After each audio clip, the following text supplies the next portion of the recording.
will come to order. It's 9:33 a.m., July 8, 2025. I'm Robert Kettle, Chair of the Public Safety Committee. Will the committee clerk please call the roll? Councilmember Hollingsworth. Council President Nelson. Present. Councilmember Saka. Here. Chair Kettle. Here. Chair, there are 3 members present. Yes, we have 3 members present. Councilmember Hollingsworth is excused until her arrival, and obviously Councilmember Moore will no longer be part of this committee. If there is no objection, the agenda will be adopted. Hearing, seeing, listening for anything? Nothing. So hearing no objection, seeing no objection, the agenda is adopted. Good morning, everyone. For chair comment this morning, I just wanted to, do we have Councilmember Hollingsworth online? I just saw her pop up on my screen. Hey, Councilmember Kettle, I'm here. Thank you. Okay, we have Councilmember Hollingsworth online. Thank you, Council President, for the pointing to my screen. I appreciate it. A lot going on here in the command module here on the committee dais. So we have 4 present. Thank you. For chair comment today, I just wanted to note again, I've been having a lot of meetings with communities, including this morning, and I noted the work that we've been doing on the Public Safety Committee, including our priorities for 2025, which is amending, updating, fixing ordinances. That was the first one. And we've been doing that. We've also done it already with less lethal weapons. We've done it with the Chief of Police investigations, and clearly that is on the agenda for today. Secondly, it is a functional criminal justice system, all parts of the criminal justice system. And we really need to be ensuring that it is working across the board, because for all the work that we do, it could be 1 step forward, 2 steps back, or maybe 2 steps forward and 1 step back. And we need to work with county and state on this, and there'll be more to come over the course of the summer. And then finally, community safety, an area that is kind of new to public safety. It's been primarily in the human services world, but it's another form of alternative response. It's about community coming together and responding and helping for that community's public safety needs. But today I really wanted to talk about emergency preparedness. Talked about this not too long ago with the LA wildfires and how important it is for a city to be ready. And there's different ways to being ready. There's the kind of more strategic long-term being prepared, like through the comprehensive plan. But then there's the more immediate pieces, the operational pieces, being ready to respond. And we're seeing again now in Texas, in central Texas, with the floodings. And to the people of Texas, Carroll County, central Texas, our thoughts, prayers go to them. We hope for the best that we can in terms of those that are missing, but also for the communities, not just individuals, but for the communities. And I think this is important to do. And so there's lessons from this that we also need to be drawing, not just from the LA wildfires. We also need to draw lessons from the flooding in Texas and other tragedies that happen around our country, so then we can incorporate them into what we're doing. Obviously, earthquakes is our top one. There's the increasing chances of wildfires, but there's different tsunamis associated with earthquakes. So we need to be ready. And separately, and tied to this, I wanted to add that we have had a partner in FEMA,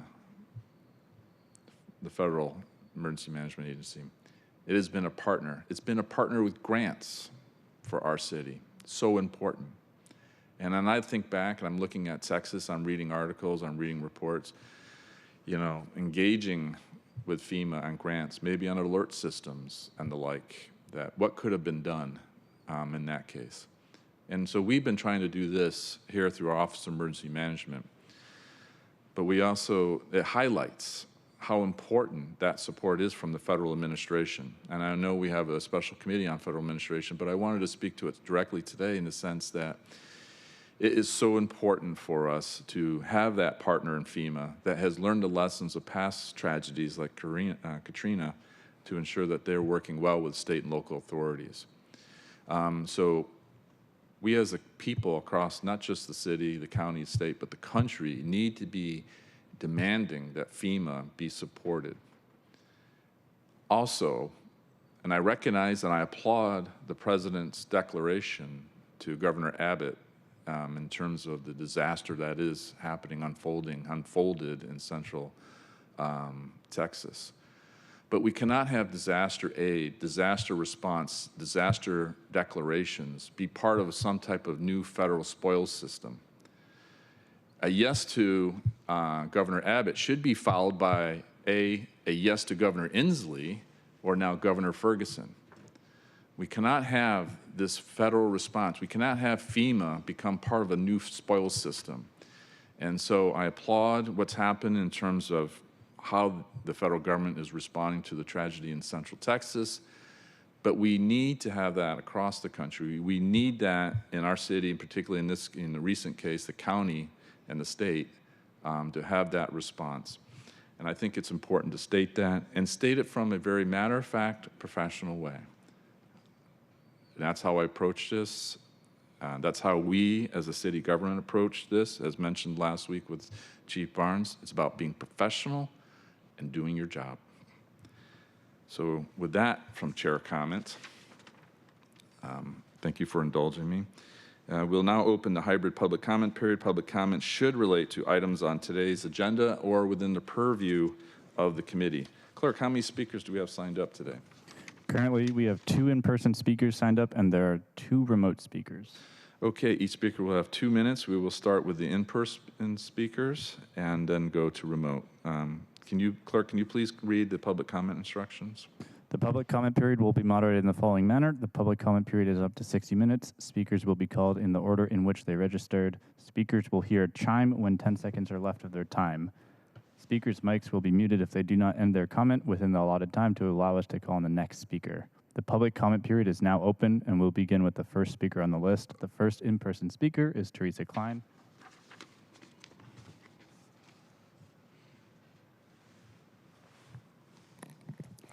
Good morning. Thank you for allowing me to speak today. My name is Teresa Klein, and I've lived in Seattle my whole life. I'm here today to speak to you about an urgent threat to public safety here in Seattle. That's the absolute onslaught of posters, stickers, and graffiti that spread lies, half-truths, and libels about Jews, Zionists, and the state of Israel. As a result of this kind of content spreading both online and on the streets, I have been accosted, harassed, and assaulted by multiple people on multiple occasions for wearing a Magen David necklace, for wearing clothing, it's a Star of David, for wearing clothing that features Hebrew lettering, and for removing content that is absolutely, dangerously anti-Semitic. I want to be very clear. This is not necessarily about what's happening in the Middle East. What's happening in the Middle East is being used as a cloak to spread this kind of anti-Semitic content. I'm part of a team of 6 exhausted Jews who go around the city every week, sometimes at 2 a.m., to avoid the harassment and assault that we've experienced, removing this content, and it should not fall to us. This is the city's problem, and the city needs to do something about it before somebody gets killed. We all know that incitement to violence leads to violence. We have seen this around the world and here in the United States with what happened in Washington, D.C. and in Boulder. People screaming "Free Palestine" while killing or assaulting or firebombing Jews. We're exhausted. We're terrified. This can't be allowed to continue. I'm begging the city to please educate everyone who works here on what this stuff looks like. Thank you. Thank you very much. Thank you. Next up, Steve.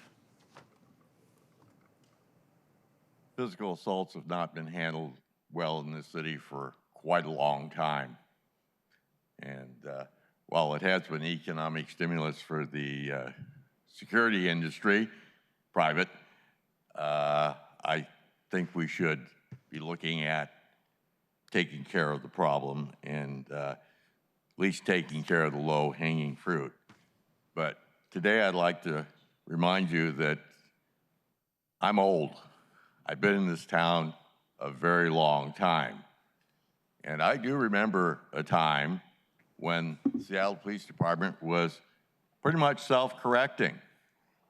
If you had a problem with the police department, and I think I related this to the chairman afterwards, first, of course, you go to the precinct, and if they tell you that if you don't like what they're doing, that you should move out of Seattle, then you go and you have called the chief's office. Strangely enough, the chief does not answer the phone personally. However, people on staff do. And I had an experience when I was chairman of the Green Lake Community Council where I told the tale of woe, and they told me that, gee, you sound quite reasonable. And lo and behold, the police totally changed their attitude. It appears the chief's office had a certain amount of sway. And I did get a call later on from the precinct saying, gee, next time you have a problem, please talk to us first. And of course, I had to tell them that I did, and I was told that if I didn't like what they were doing, I could move out of Seattle, which was not an option. But we can do better. Thank you, Mr. Russello.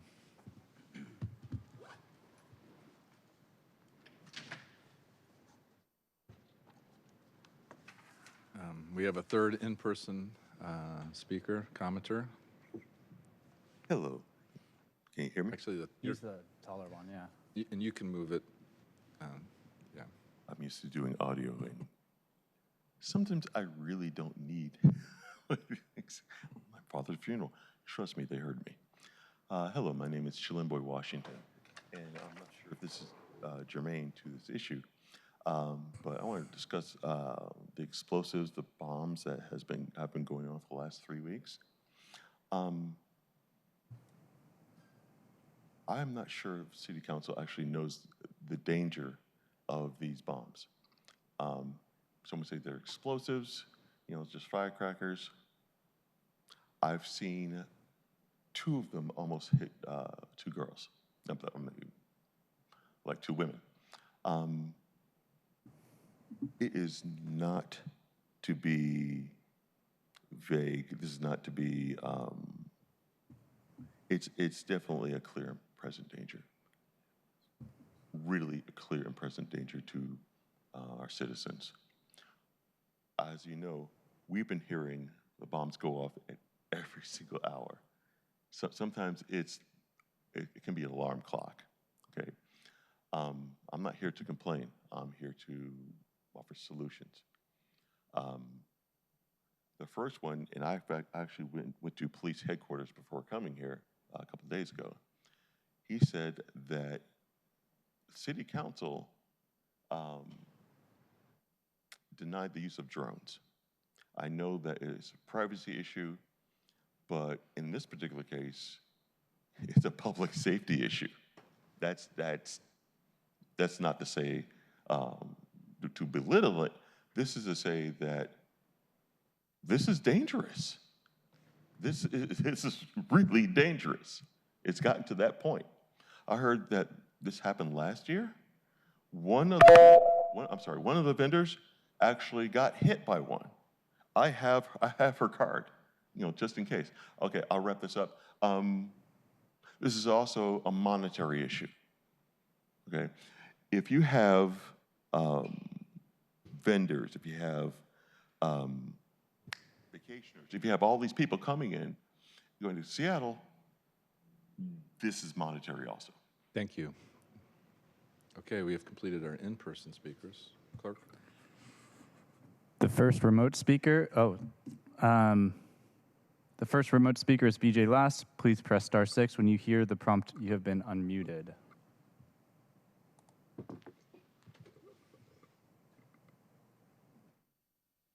Hello, my name is BJ Last, Ballard homeowner, former small business owner. I'm calling on this council to reject Council Bill 121006, which would be a massive expansion to the existing nuisance property law.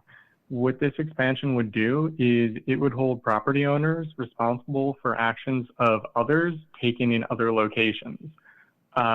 This is kind of absurd to think that someone has to be responsible for what someone else is doing elsewhere, like not on their property. It's not an action being done by them. It's not an action being done on their property. And yet somehow this legislation would make them ultimately responsible for it. That's really just kind of absurd. There's been a lot of talk about wanting to sort of help small business owners. There's the proposed, I think it's called Seattle Shield, the D&O tax revision to help small business owners. What will this do to small business owners if they're finding out suddenly, hey, anyone that ever comes into our store or our business, or anyone who ever even just is near our business, we're now potentially civilly liable if they're then doing anything not even in our business, but next to it. Like, what does this do to them? This puts a massive target on every small business in Seattle. And let's face it, we know this will not be enforced evenly. We know every business, if it was, every single brewery would be getting declared a nuisance under this pretty much the day that it's passed. Given the amount that, let's face it, there are people who, lots of liquor violations that come out of the breweries, because people, they go in, they get beer to go, and they go and drink that in a park next door. That would make that brewery a nuisance under this legislation.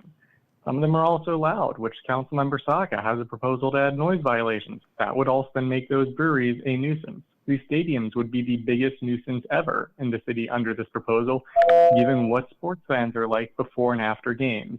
So this really needs to be rejected. It will be terrible to small businesses and will be used as a target or to target service providers in the city. Thank you. Thank you. And our last remote speaker is David Haynes.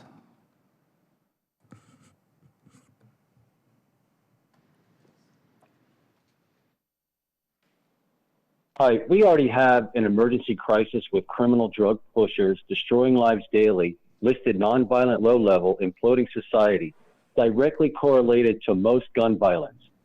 Seattle is still lacking a trustworthy mayor to combat the evil scourge that has imploded Seattle and ruined the sales tax revenue, making it unsafe to shop, justifying a more advanced crime-fighting FEMA to purge the evil predators.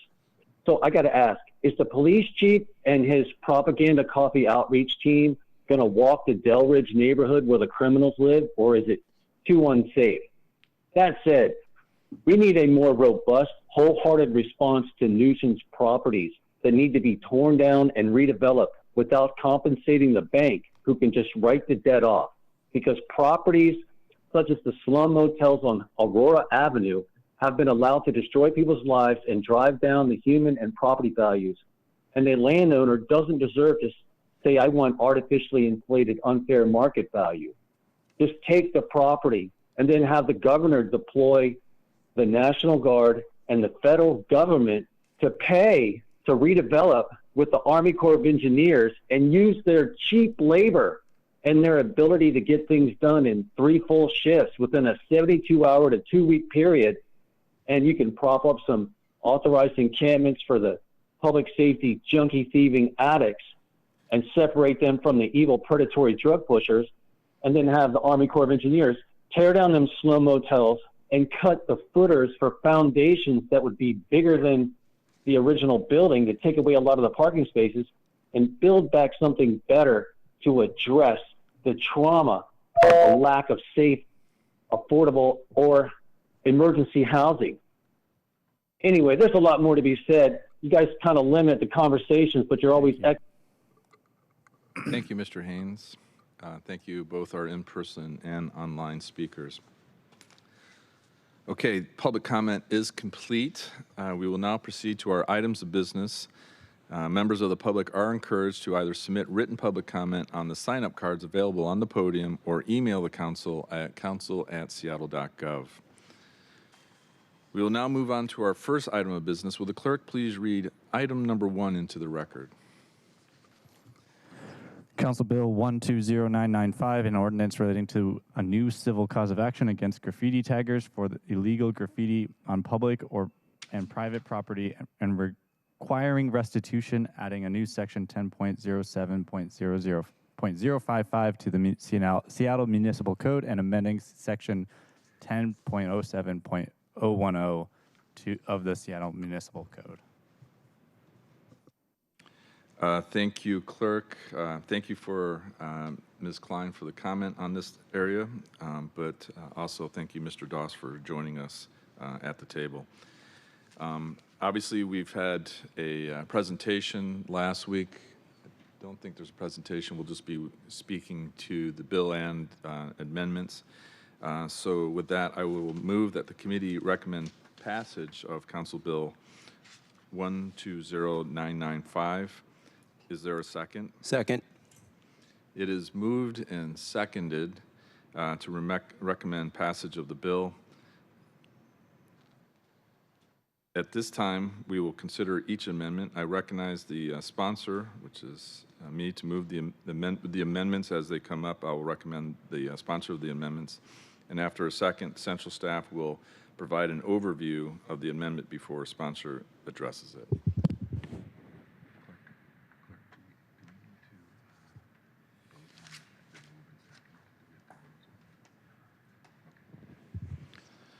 Just want to double check one, parliamentary process, but my clerk has given me the answer, so we will proceed. I will recognize, in this case, Vice Chair Saka to move his amendment, and then for central staff, Mr. Doss to speak to it. Thank you, Mr. Chair. I move to amend Council Bill 120995 as presented on Amendment 1. Second. Okay, it's been sponsored and seconded. I will, let's turn over to central staff before the sponsor can speak to it. Mr. Doss. Thank you, Mr. Chair, and good morning, committee members. Greg Doss, Council Central staff, here to present the amendments to Council Bill 120995. The first amendment that Councilmember Saka just moved is his amendment. And this amendment would require, for the next 10 years, the City Attorney's Office to include, as part of its annual report to the City Council, information on civil cases filed against graffiti taggers, including the number of civil cases filed, the case outcomes, the penalties or restitutions ordered by a court, and the number of civil defendants who have been arrested for prior graffiti-related property damage or have been the subject of prior graffiti-related court orders. Okay, thank you, Mr. Doss. Anything additional on this? Okay, sponsor, Vice Chair Saka. Thank you, Chair. This amendment is fairly straightforward. It puts into place appropriate reporting requirements related to several key aspects of this graffiti enforcement bill. Given that there is a new civil cause of action, I believe it is generally a best practice to track and monitor the implementation and of potential effectiveness given in this piece of legislation. I ask for a yes vote. Thank you, Vice Chair. Any comments from my colleagues? Council President?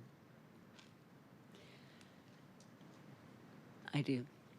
Council President, go ahead. Thank you very much, Councilmember Saka, for bringing this forward, because I always say that the more information, the better. And to my knowledge, this graffiti is probably tracked as a pattern, locations, frequency, etc. But I will say, and I would say this on the record as many times as I have the opportunity, that graffiti is probably the single most common complaint I get from my constituents as a citywide council member. And so I am in strong support of any legislation that will make it easier to make people accountable for their actions. And so I do support the tracking of the reporting on this. And I have an additional question, and I don't think this needs to be worked into the amendment, but at some point, I understand that sometimes graffiti is filed as or charged as or combined to form a felony complaint instead of a misdemeanor complaint. And so how might that be changed in the future with this, either with this, well, with this legislation, but is it anticipated that there's a way to also report on that? Thank you, Council President. In this particular case, the amendment and legislation focused on the civil side and on penalties and restitutions brought on the civil side by the Seattle Municipal Court. So it's not within the scope per se of this bill to measure the criminal activity, prosecutions, successful prosecutions, outcomes. However, that is something that the Seattle City Attorney does. And there's some information in the staff report about criminal, both at the misdemeanor level and at the felony level. Prosecutions over the last year. There was one, as you mentioned, successful prosecution that the PAO did with the assistance of the Seattle City Attorney, where 17 individuals were prosecuted at the felony level. So this is something that the City Attorney tracks, and the information they're happy to share with you. Thank you. Thank you, Council President. This highlights Pillar 6, working with the county and the state, in this case the county, because this can reach the felony level. And, and in terms of this work, you'll have the opportunity to engage on this in terms of, the county and how that plays into as well from the felony level. And Mr. Chair, if I may also follow up, I should have mentioned that the damage that is caused by graffiti very easily reaches a $750 threshold, which is what is required for a felony criminal case. It is the case that the Seattle City Attorney, under this legislation, could bring action at the felony level. So that can be happening separate and apart from any criminal charges that might be brought by the prosecuting attorney. Okay, well, it's my desire that that council be informed in the future of any cases that move beyond the municipal courts to to the county courthouses, and so that we are aware of the bigger picture always. Thank you. Thank you, Council President, and thank you, Vice Chair Saka, for bringing this amendment. It is important. I think it's something that's already being collected clearly, as we saw in the presentation. The information is there, particularly the prolific taggers, and so I think this is something to package it and then show to inform future councils, as I noted in what we're looking at with 2025 with ordinances, to inform future decisions if needed to improve or adjust in any way. Having this data set's important, so yes, I support it. Any additional comments? All right, it's been moved and seconded to amend the bill as presented on Amendment 1. Central staff has already been recognized on this, as is Councilmember Saka. I'm not seeing any further questions. Will the clerk please call the roll on the adoption of Amendment Number 1? Councilmember Hollingsworth. Aye. Council President Nelson. Aye. Councilmember Saka. Aye. Chair Kettle. Aye. 4 in favor, none opposed. Okay, Amendment Number 1 is adopted. It is moved. So we'll move on to Amendment Number 2. I will defer to my Vice Chair once again, Councilmember Vice Chair Saka. Thank you, Chair. I move to amend Council Bill 120995 as presented on Amendment Number 2. Second. It is moved and seconded to amend the bill as presented on Amendment 2. Central staff is recognized to describe Amendment Number 2. Thank you, Mr. Chair. This one is pretty straightforward. This takes the penalty that could be that a graffiti tagger may have to be paid from $1,000 to $1,500. The court may order $1,500 instead of up to $1,500 rather than $1,000. And I should mention that the city attorney has said that they are in support of this change. Okay. All right. Thank you, Mr. Doss. Vice Chair Saka, you are recognized to address amendment number 2. Thank you, Mr. Chair. Colleagues, it is well documented that graffiti remains a serious problem and huge financial burden for our city, small businesses, residents, indeed.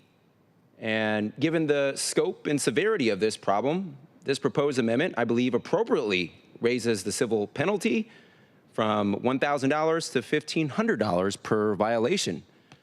And as our central staff expert noted a moment ago, this is fairly straightforward. So I am asking for your support. Thank you. Thank you, Vice Chair. Mr. Doss noted your point regarding City Attorney's Office. Any additional comments? Okay. Mr. Chair? Yes, go ahead. One other thing. Just want to note that it is important for us to crack down on this problem graffiti activity and behavior. We learned from the demographics analysis presented from the City Attorney's Office, and I believe the executive, that some of the most prolific violators, they're well heeled, or at least they're not struggling. And we need to make this hurt for them financially. So that's why that's underlying the whole goal and purpose of this proposed amendment. So in any event, still ask for your support. Thank you. Thank you, Vice Chair Saka. As noted in the previous, in the presentation on this bill, yes, it's an interesting dynamic. This used to be the younger white males, teenagers, 20s, but they've grown up to be 20, 30-somethings, even 40, and as noted, with careers of their own and all the us, and so yes.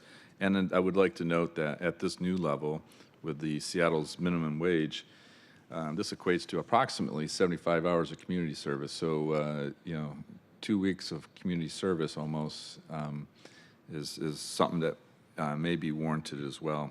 So I recognize community service is an option, and 75 hours, given how this is impacting our city, could be 75 hours well spent. All right, thank you. Oh, sorry, Council President. I just have a question. Can you please explain, Greg, what is the process for collecting fines or fees generated by civil infractions? Usually, I mean, if they're not, somebody gets it. I mean, I know how it is with a parking ticket, for example, but then how do people, for other things such as graffiti, if an officer witnesses and then somehow it gets in the books that they're being fined for it, then is something sent to them, and then if they don't pay in 2 weeks, then there's an additional, just how does it work? Here's my reasoning. I don't know how $1,000 was decided, nor do I know whether or not $1,500 is within the realm of reasonableness. I just want to make sure that we're not getting to a point that it makes it more onerous than it needs to be to recover a fine. Thank you, Council President. At a high level, which is where I can answer your question, this is going to be very similar to any other civil action. The city attorney would bring it through the Seattle Municipal Court. A defendant would be notified and would have the availability to hire defense counsel and show up and defend themselves against the city's accusation that the graffiti was caused by them. And likewise, if the case goes to the city, if it's found that the graffiti tagger did cause the damage in the tag, then it would be by court order that the penalty would be levied against the graffiti tagger. So at a high level, it'll follow the same civil processes as any other case might. I think what you're asking about with the level of penalty and ability to pay, it is the case that if a tagger is able to show financial hardship to a court, then they may request through their defense counsel that they receive community service, as the chair has mentioned. Otherwise, if they can pay the fine, then they would need to pay the fine via the court order. Thank you. Thank you, Council President. Yes, thank you, Mr. Doss. I do note in the bill, it's up to 1,500. In this case, with the amendment, 1,500, which is obviously prosecutorial discretion. And as you noted, as it goes through the process, the judicial discretion and the like, you know, it's very similar to other bills that we've done, you know, in terms of that discretion is in play every step of the way. And so this would be an up to 1,500. So with those considerations in place, thank you for Mr. Doss for highlighting those points. Okay, I'm not seeing, it's been moved and seconded. Recognize all those questions. I think we don't have any more. Will the clerk please call a roll on adoption of amendment number 2? Councilmember Hollingsworth. Abstain. Council President Nelson.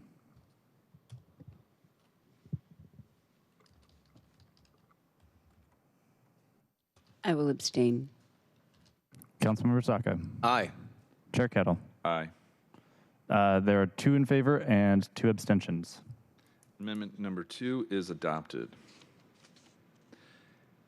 Okay, we're going to be moving to amendment number 3. I recognize Councilmember Hollingsworth as sponsor of amendment number 3. Thank you, Mr. Chair. I'm going to move to amend Council Bill 120995 as presented in Amendment 3. It is moved and seconded. Well, it's been moved, now seconded. Thank you, Vice Chair, to amend the bill as presented on Amendment 3. Central Staff, Mr. Doss, you're recognized to describe Amendment number 3. Thank you, Mr. Chair. By way of background, this bill defines a graffiti tagger as any person or entity who applies illegal graffiti to public or private property or who assists or encourages another person or entity to do the same. Amendment 3 that is before you would eliminate the word encourage. That language, according to the city attorney, was originally added to provide recourse against those who are involved in the online promotion of graffiti art. However, it is possible that the First Amendment, the wording could conflict with First Amendment free speech guaranteed rights, and that this should not preclude the sharing of images and information online, even if that material is found objectionable. So this particular amendment would strike the word encouraging. It would retain assistance. So if someone was, for instance, assisting with the application of graffiti and also making a video of the graffiti, then that would apply. But if they are just making a video of this graffiti, or if they are encouraging online, there would be no recourse under this amendment for them, for the city attorney. Thank you, Mr. Doss. Councilmember Hollingsworth, you're recognized to address amendment number 3. Thank you, Mr. Chair, and good morning, colleagues. My intent with this amendment is to make sure that we're protecting Seattleites' First Amendment rights. I think individuals have the right to interact with art and media online. Sometimes someone may interact with a cool piece of art that they do not know is illegal graffiti that is on something, and I don't believe that they should face legal repercussions for that if that word implied it. So this strikes that word, and thank you, Mr. Doss, for your help with this as well. Okay, any questions or comments on amendment number 3? Colleagues? Oh, and Mr. Chair, if I may, I'm Yes. sorry. I apologize. I'm logging on to the Zoom online, and I would ask for my colleagues' support nicely. Thank you. Thank you for that, Councilmember Hollingsworth. Absent of seeing any hands raised, I will say, it's important to work through the different angles, perspectives related to this, and I do know social media, for example.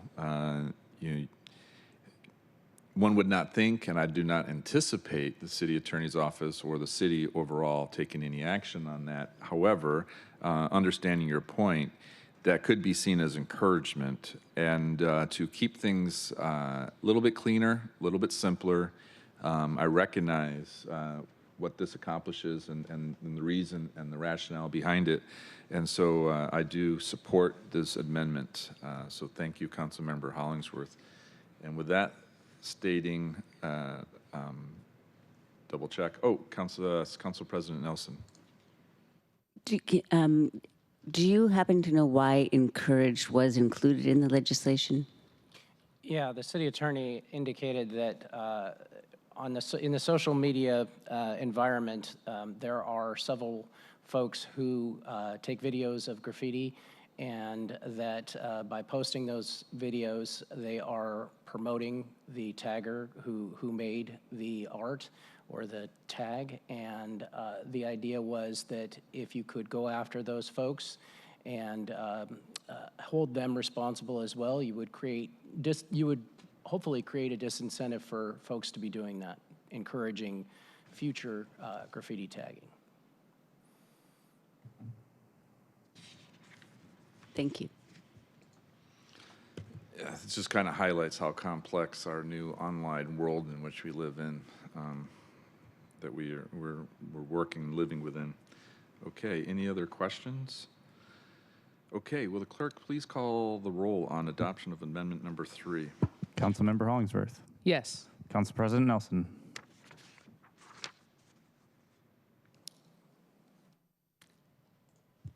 Council President Nelson. Aye. Councilmember Saka. Aye. Chair Kettle. Aye.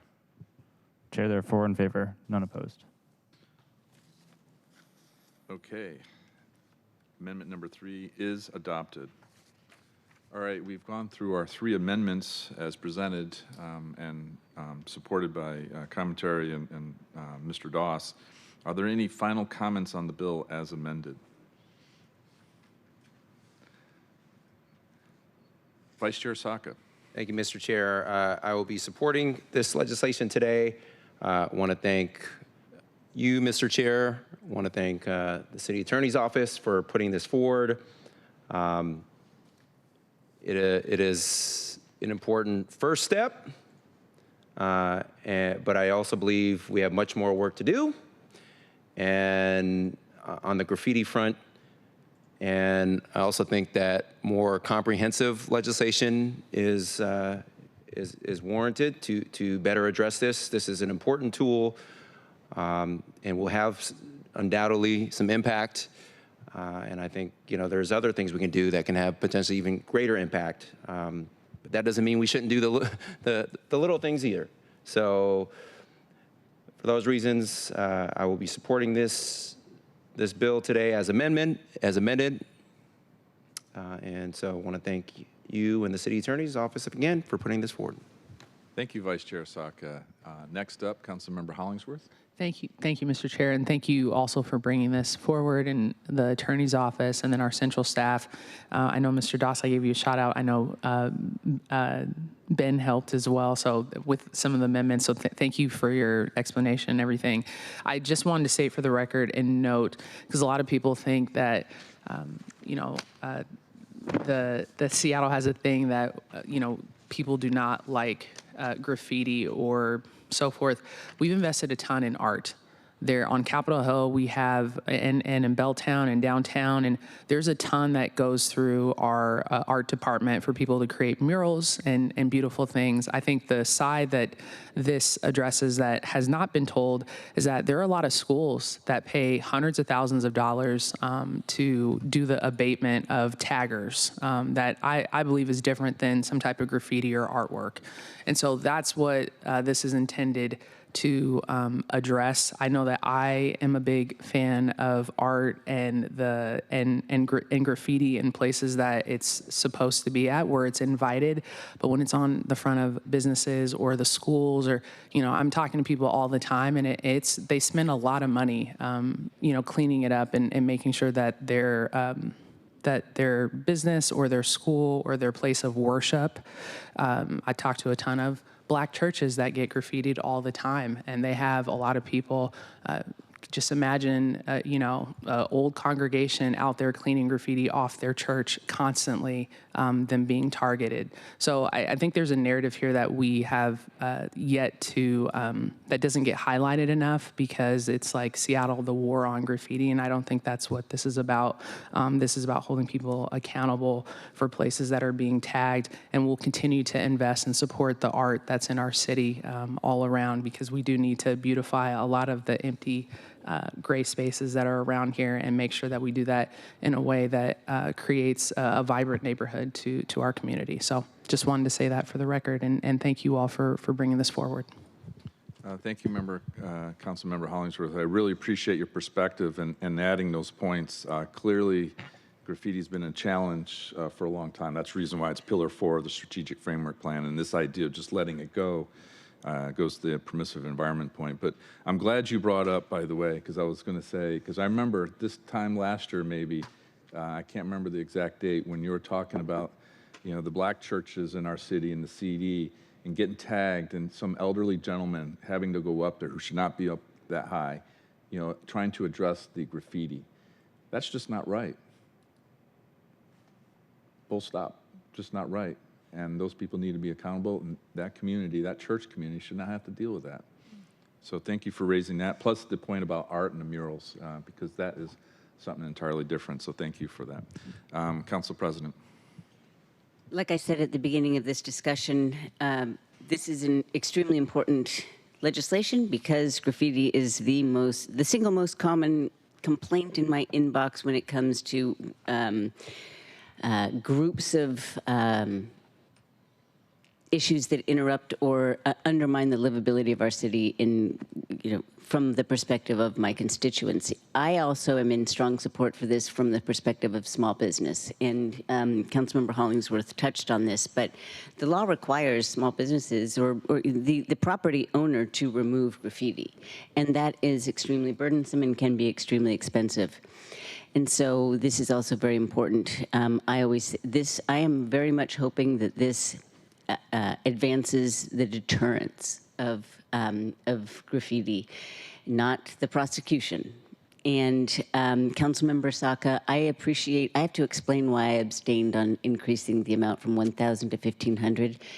And it's simply because that's a 50% increase, and I had to believe that the original amount was set at 1,000 for good reasons that are beyond my knowledge and comprehension. I will certainly say that this is an extremely expensive problem and if it's on the, for example, I-5 signage, and when do you get people out there to clean that off, et cetera. So I can very much appreciate that there are instances where 1,500 would be more than warranted.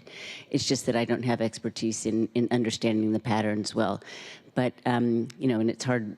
I think it's sometimes difficult for council to make decisions on issues like this when we don't have a lot of, I'll just speak for myself, knowledge about the patterns and the severity and the cases that have been dealt with by the city.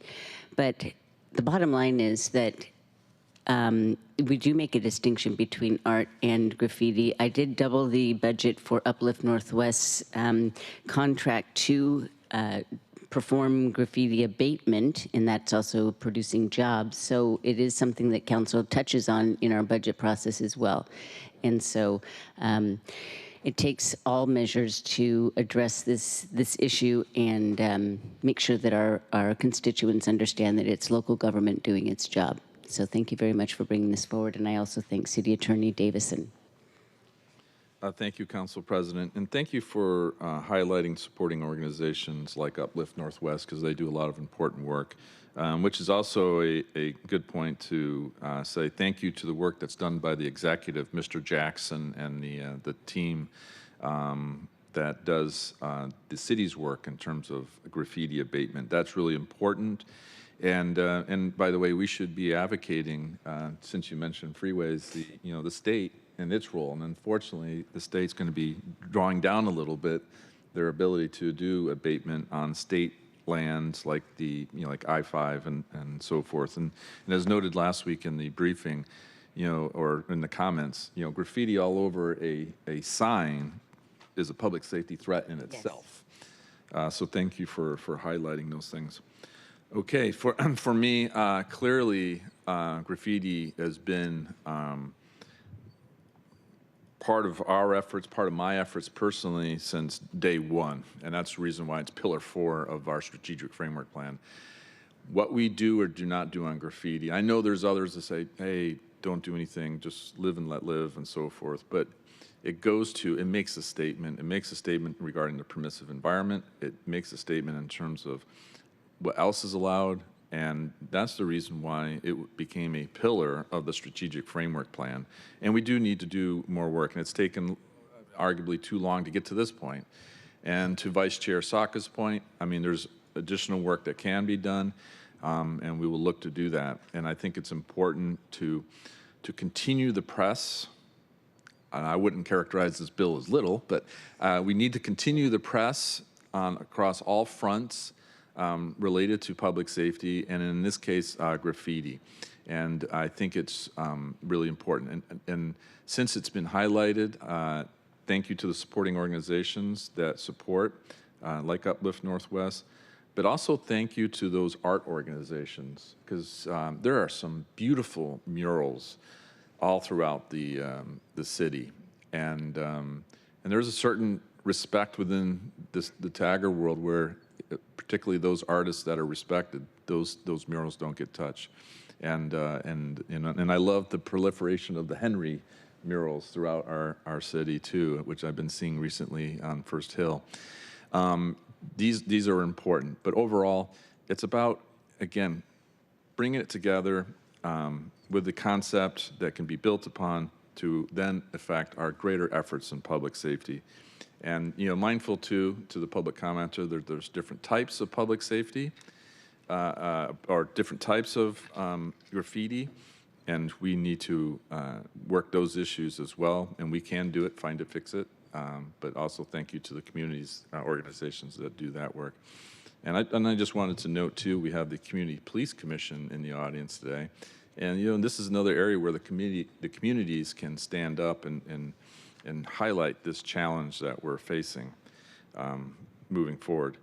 Okay, with that all said, will the clerk please call the roll on the committee recommendation to pass Council Bill 120995 as amended? Councilmember Hollingsworth. Yes. Council President Nelson. Aye. Councilmember Saka. Aye. Chair Kettle. Aye. There are 4 in favor and none opposed. Okay, the motion carries, and the committee recommendation that the bill pass as amended will be sent to the July 15th City Council meeting. Thank you.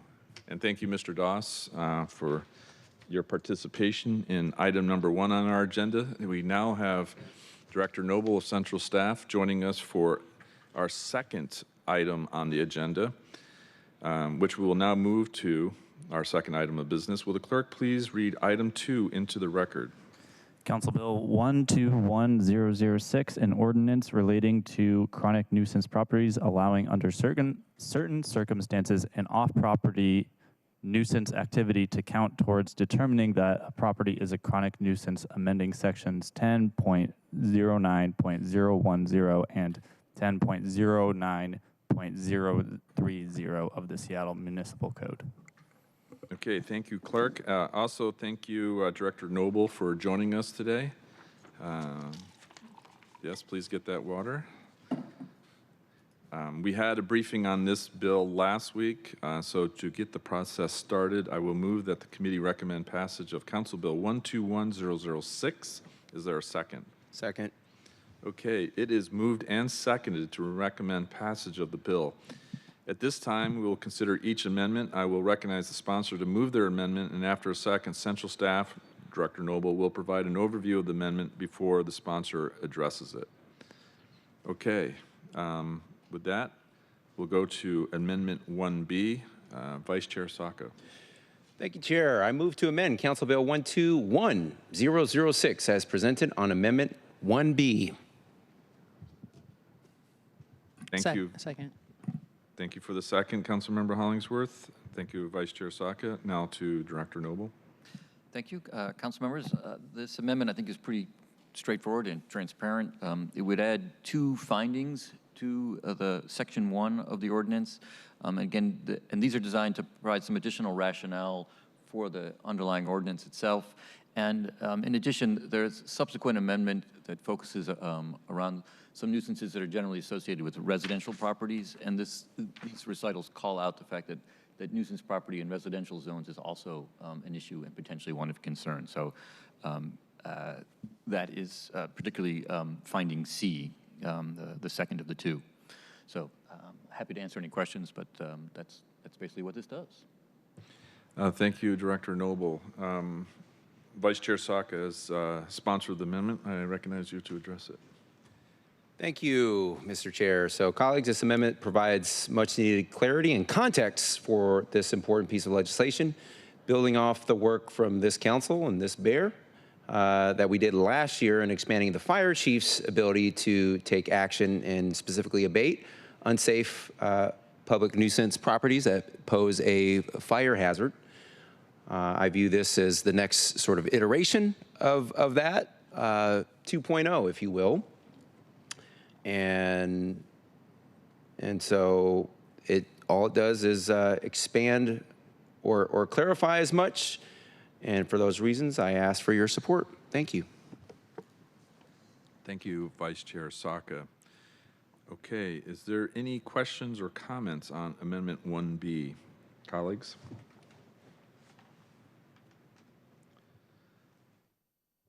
Okay. Thank you.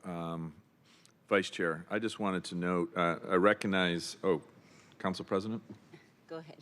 Okay, I was just going to say, as someone who came to the City Council from community, where in that sense, I was also working public safety, similar to what I'm doing now from a citywide perspective. And we oftentimes had, as noted, active commercial and residential properties that were contributing to our public safety challenges that we were facing, usually through neglect and then being taken over, oftentimes, with the interface with the drug trade, and as noted, when we have that, oftentimes we have stolen goods, and then oftentimes we have prostitution, sex trafficking, and so these challenges, are not those simply that are working through, as noted in the vacant building abatement bill, those that working through the SDCI process, and then working into the fire department's process, the diligence to work those pieces. And I would note too that residential properties also get a lot of 911 repeated 911 calls, and there's the understanding what is driving that is key.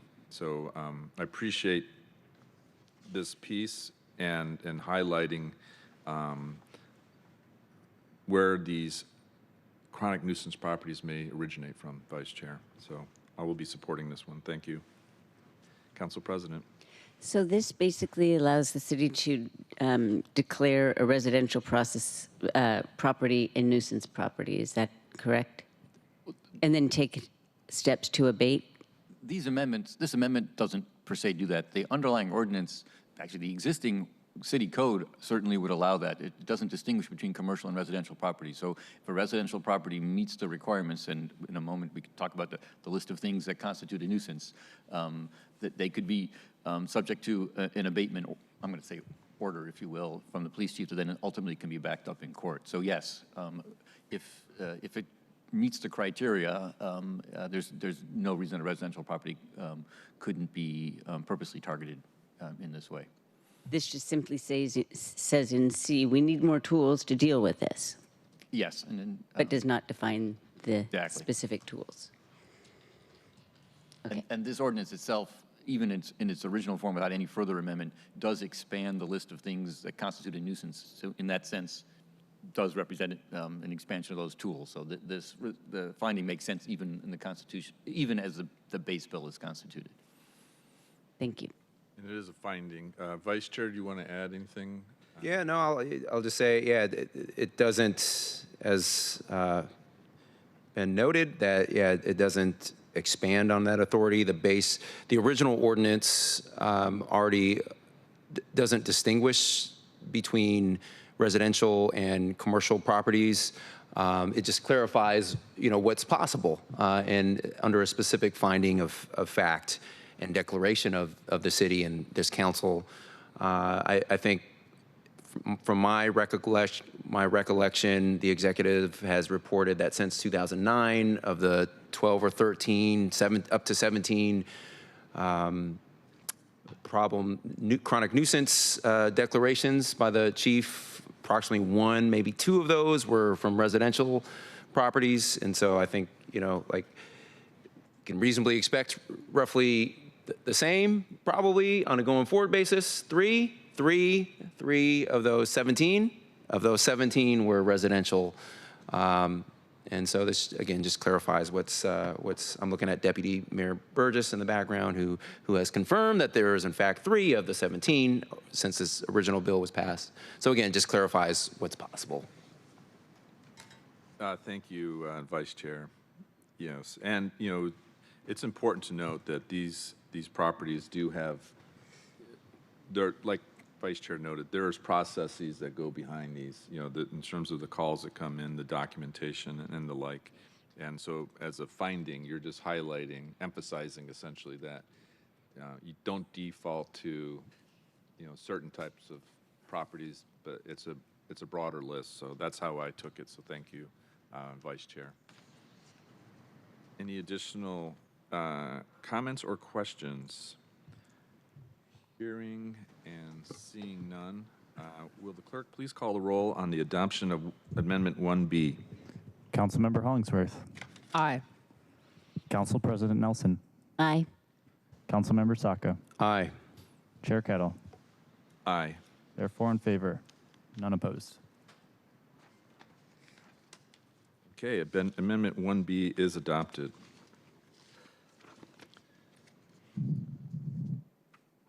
Okay, I would like to recognize Vice Chair Saka for Amendment number 2. Thank you, Mr. Chair. I move to amend Council Bill 121006 as presented on Amendment number 2. Thank you. It is Second. looking for the second. Thank you. It is moved and seconded to amend the bill as presented on Amendment 2. Central staff, Mr. Doss, sorry, Director Noble. I'm still in the previous item. Sorry, Director Noble. You're recognized to describe Amendment number 2. Happy to, and I can understand why this amendment has a certain deja vu aspect to it as well. So this amendment would increase the fines and penalties available, if you will, under existing SMC for violations of the nuisance property. In particular, it would increase them by 50%, and there's a reason for that. Since 2009, so this bill was first adopted in 2009, and the penalty levels were set then at $500 per day for the person in charge if they do not, if you will, cooperate, and then up to $25,000 for the owner if they fail to comply.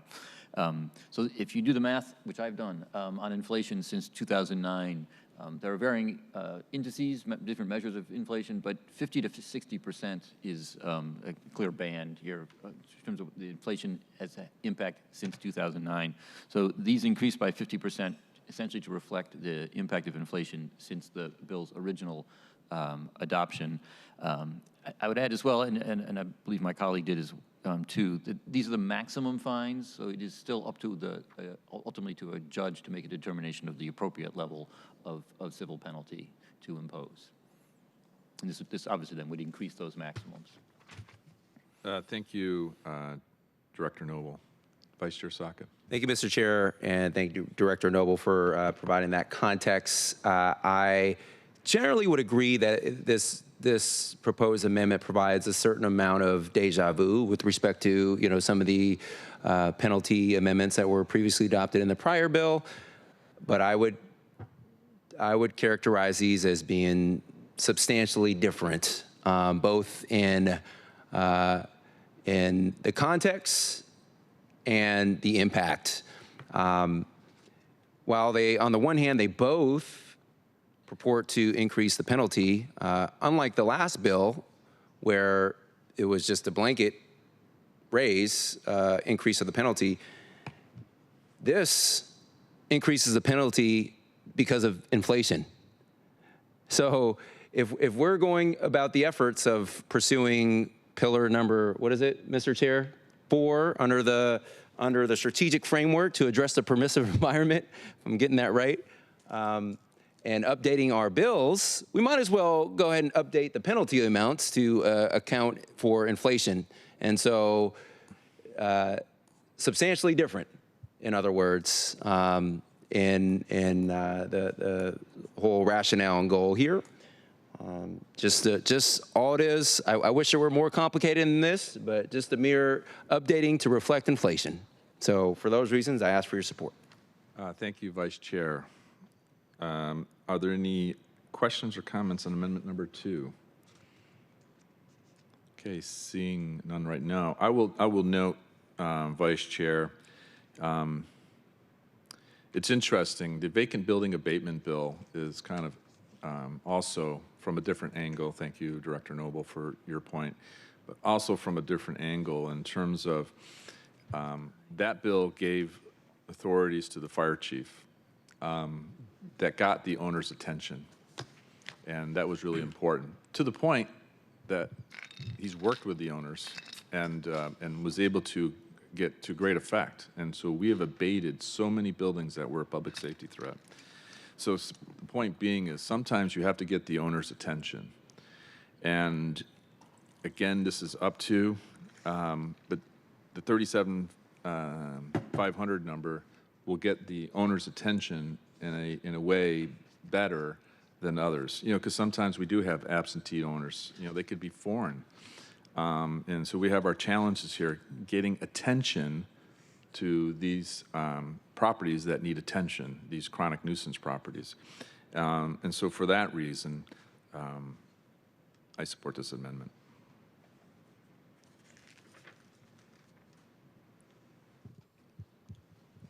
Any additional questions or comments on amendment number 2?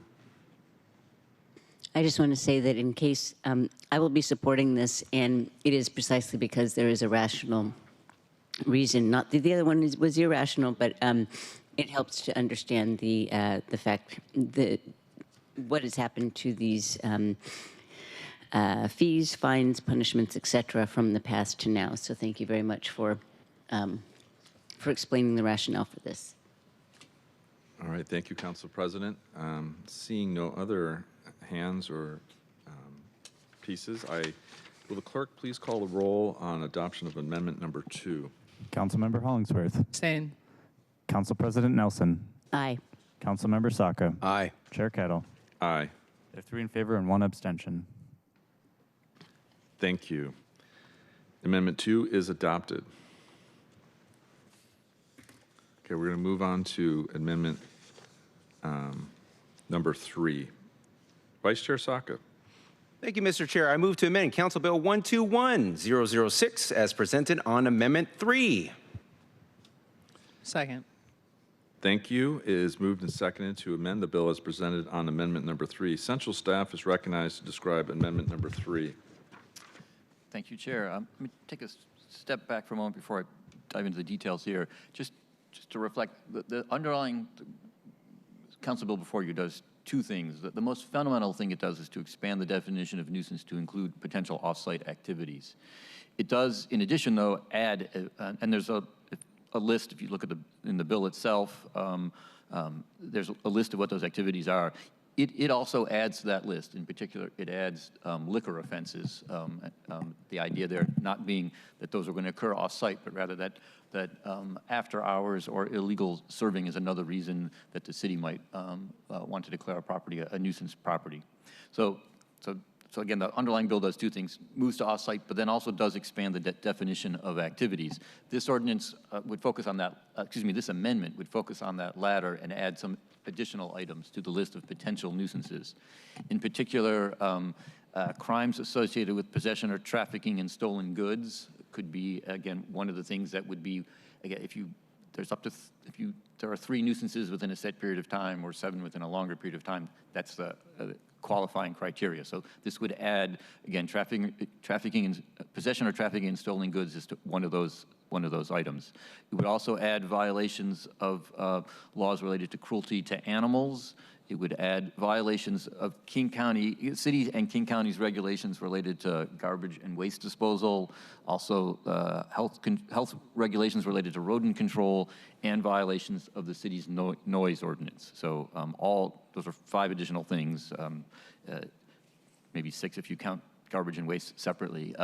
The idea again here is focusing on the kinds of nuisances associated with residential properties, and that it would add these items as things that could become evidence of a nuisance property. Again, the city would need to document at least 3 nuisance activities in a set period of time, and these activities would then be eligible to be evidence of a nuisance property. I'm not sure what more I can say. Happy to answer questions.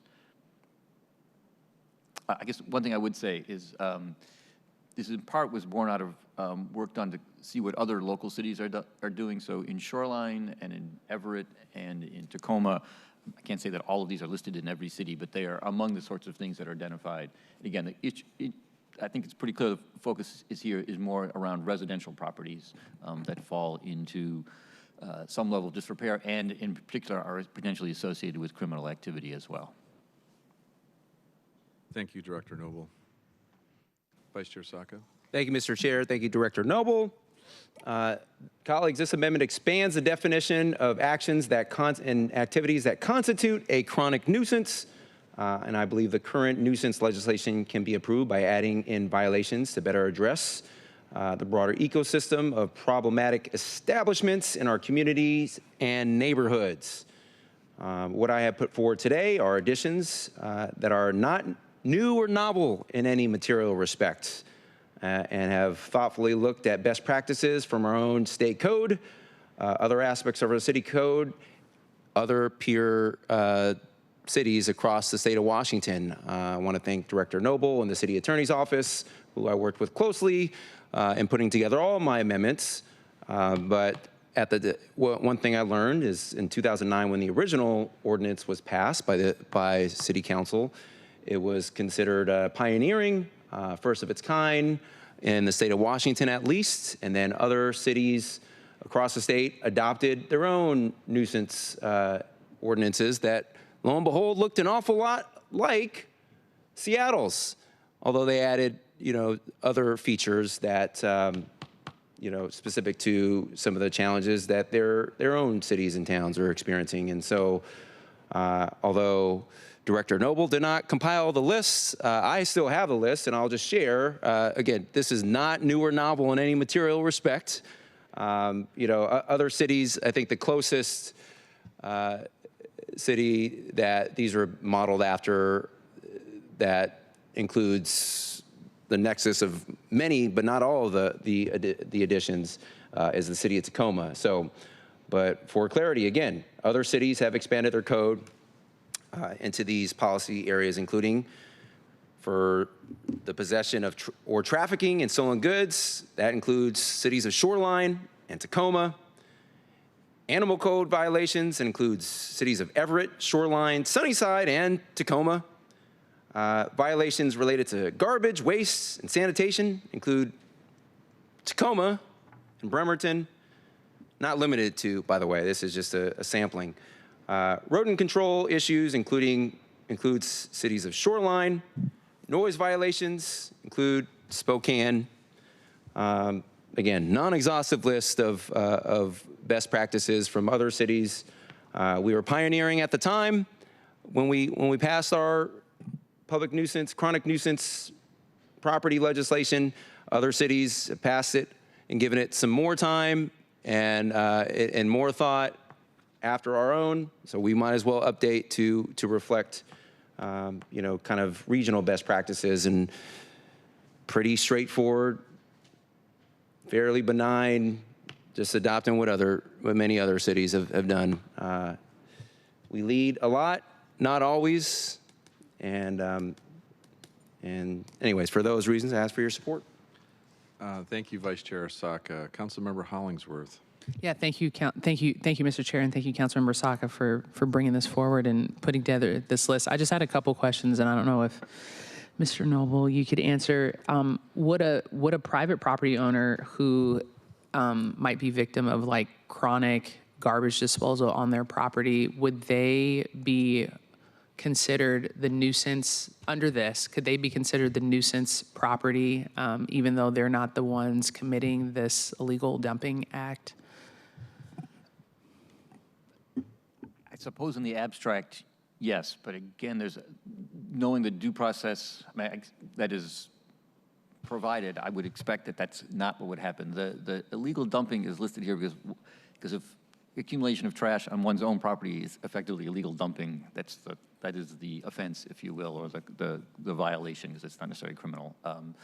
But again, if you're being dumped upon, I think you could, and it can explain that it seems unlikely that the city would go all the way through here. And what would the appropriate abatement be in that scenario? Because like it's not.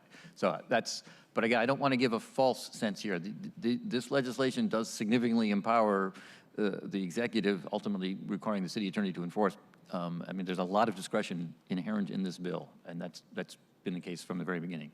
No, understood. And then, because the one thing that comes to my mind also too is the potential of, like, I see the rodent control. Oftentimes when development happens, the rodents find a new home. And if you're situated in between two units that have been developed, your property then becomes impacted by that. And so does that, like, deem that property? There's a lot of discretion and a lot of gray area is what I'm...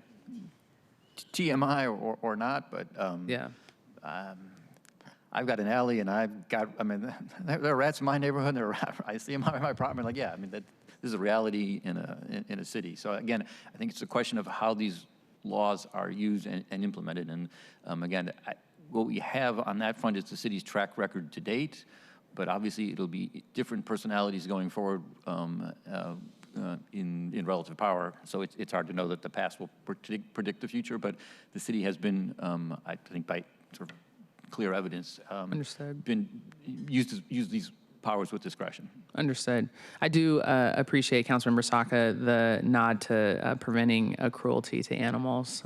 That's big for me too as well, because I think our laws, and I want to look into that. I think our laws are a little too lax on that in our state, in our city, particularly for animal abuse. So thank you for putting all that in there. I will say, and I know I have abstained on two things. On this one, I'm still having trouble on adding those just because of it gives the power of discretion to the executive or to the city attorneys. To the executive. Yeah, I mean, I've thought through this. So just if you thought about it, ultimately, the executive can take the first actions, but enforcement ultimately requires the city attorney. So correct. In terms of discretion, I think that's actually one of the balances inherent in the bill, that the executive alone cannot force an issue past a certain. If there's resistance from whoever's the subject, they have an opportunity ultimately to be in court and to make a case. Understood. All right. Awesome. Thank you, Mr. Noble. Thank you, Councilmember Saka, for bringing this too as well. Thank you, Member Councilmember Hollingsworth. And Council President. Director Noble, you said a moment ago, quote, a lot of discretion inherent in this bill. I don't want to put you on the spot and say, do you think it's too much discretion, but what were you trying to get at there?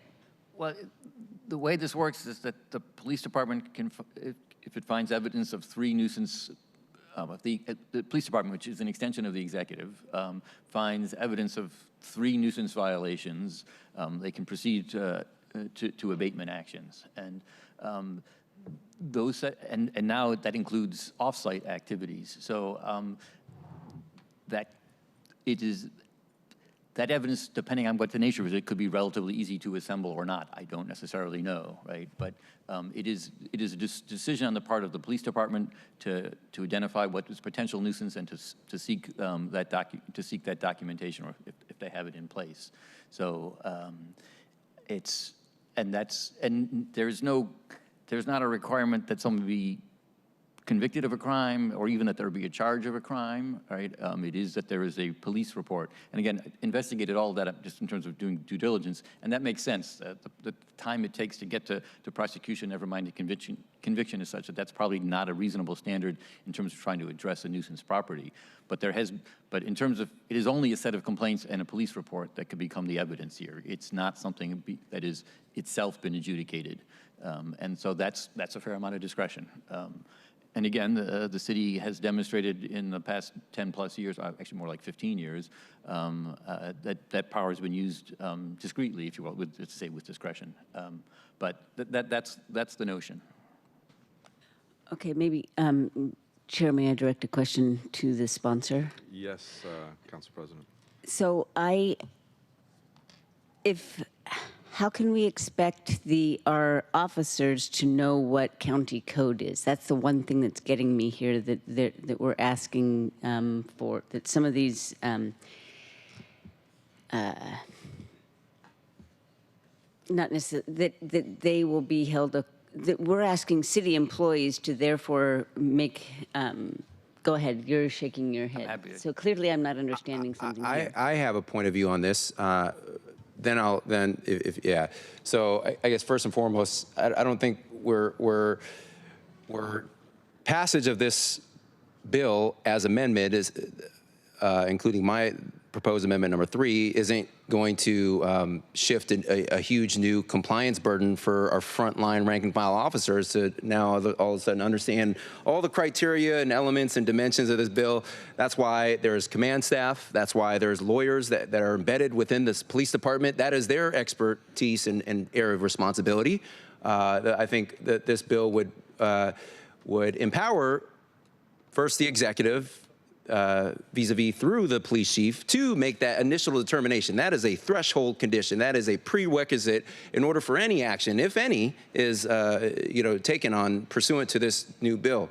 Then the city attorney's office would have to do, so there's some checks and balances inherent in this bill, but the intent, purpose, and goal of my proposed amendment, and I think the broader bill isn't to, again, impose some new compliance burden on frontline rank and file officers. That's not how this would operate. But I defer to Director Noble for any comments or perspectives that he may offer.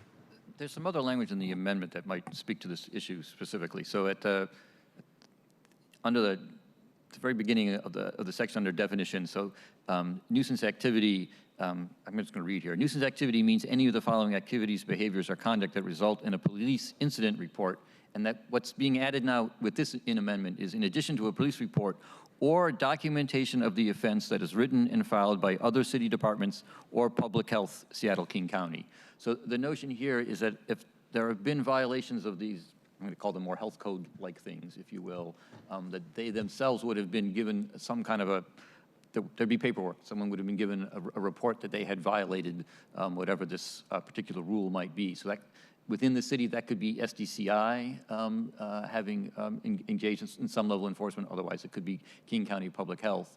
And what the police department would be doing potentially very much in consultation with the city attorney's office, both in practice and actually per a potential amendment to the bill, is the police department works with the city attorney's office and says, okay, we have a property that we think is a nuisance, my language now, that we know is a nuisance. This is the documentation that we have. I could imagine they'd be like, well, is there any other documentation? And it's in that process that they would identify whether there had been, again, to quote it here, documentation of the offense that is written and filed by other city departments or public health. So that's the notion. Thank you, Council President. Director Noble. I think it's important to highlight that point. Sorry. What do you mean? Well, when I read this bill, I originally, I'd noted that, stolen goods. I already mentioned once you have a drug market, you have a stolen goods market. Stolen goods is a definite issue related to chronic nuisance properties, oftentimes. And then the issue was the other pieces related to they have other organizations that are not SPD, like, SDCI in this case, or SPU, Seattle Public Utilities, Seattle Department of Construction and Inspection. And then we have outside of city entities in terms of King County pieces. So I had a lot of concerns related to this amendment, related to that piece of it, in terms of the expansion of these pieces, because they involve different departments, not just SPD, but in SPU or SDCI in the city's case, or in the county, the Board of Health, and basically that side of things as well. So to the point of the amendment is the key fact is I'm looking for the linkages, like with the vacant buildings amendment bill that we did last year. We had SDCI's process and then a handoff to fire. So I guess in a question to Vice Chair, so we have similar things here with regarding to cruelty to animals, the health pieces, the rodent control, and those pieces. And so the link, and this is something I overlooked when initially looking at the amendment, the link to bring it into this is that those pieces have to generate a police incident report or basically a 911 call. Is that the linkage that you're doing? No. Like, how does it get connected to SPD then in terms of? So that, and I'll let Director Noble comment on this as well, is the various departments within the city that are responsible for enforcing, take rodent control, for example.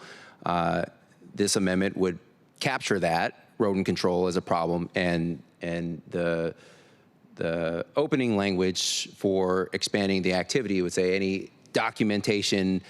So ultimately, any documentation associated with rodent control in this case. And so ultimately, the call would be made by the executive, primarily through the police chief, but in close consultation with other city departments, whether it's SCCI or other departments that enforce, whatever provision of the expanded list.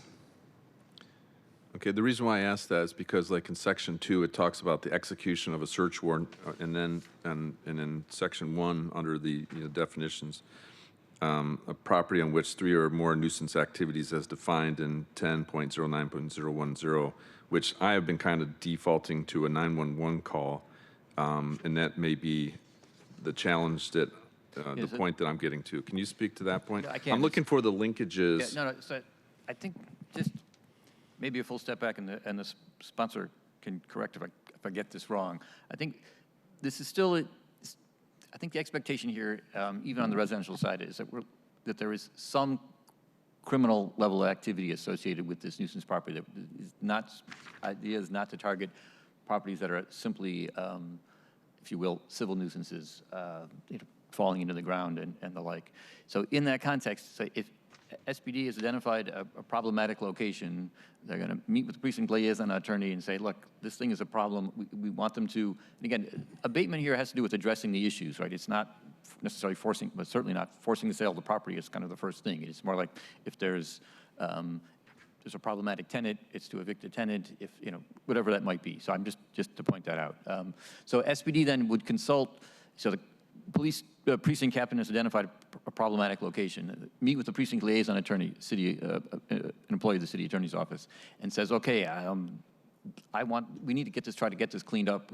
We need them, whatever that abatement might be. And they're going to then try to, do we have the evidence for that, if you will? And they then can look at the police reports that have been filed with respect, that have a connection to that location. Per this bill, not necessarily on the location. But then with these additions, they could then also look to some of these other civil infractions or civil offenses or whatever the language would be, and see whether or not these folks have had issues with garbage removal, with this list of things, and that could become additional evidence of a nuisance. And in particular, just to say it, if they've got they're looking for 3 within 90 days or whatever, or 60 days, if they've got two criminal ones that fit this list, and then they have this an additional one that I'm going to describe as a civil, in the sense of it is one of these more sort of health-related things. That could be the three, right? Or alternatively, they've got multiple criminals well beyond three, and some of these, and because I've seen these letters, it's a laundry list, right? And there is a value potentially in terms of persuasion in there being a longer laundry list, if you will. So what you're saying is, and I don't have this in front of me, section 10.09.010 my default of going to 911 calls and the like is not what's in there. You're saying that there's additional pieces in there as well? It's a police incident report, and then it lists the crimes that are associated, and then this would now add some of these, or not these specific, well, it includes one criminal, possession and distribution of stolen property, but then, and actually violations of cruelty to animals is also criminal, but then the others are, again, more in this, again, my description is sort of a civil infraction, or I'm not even sure that's the right word. Okay, well, thank you for that, because on one hand, I support because I recognize those violations, those pieces that are included in the amendment, and my concern was the connections back, and we haven't had a chance to discuss this, so we're kind of having this discussion in a three-way, triangle discussion here.